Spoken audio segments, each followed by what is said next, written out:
This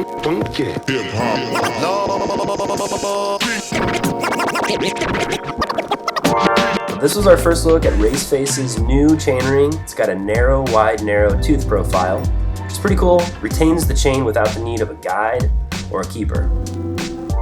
And it's reducing some weight.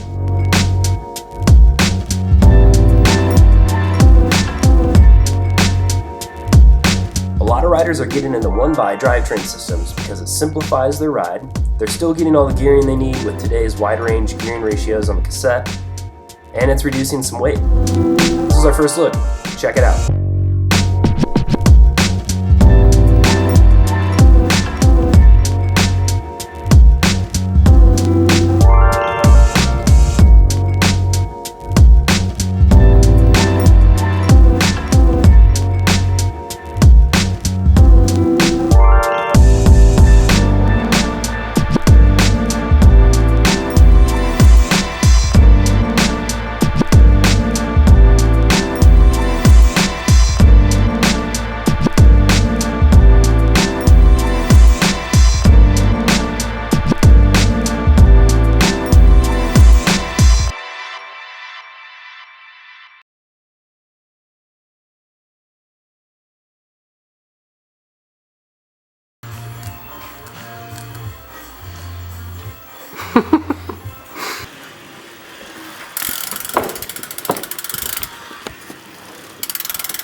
Boom cam.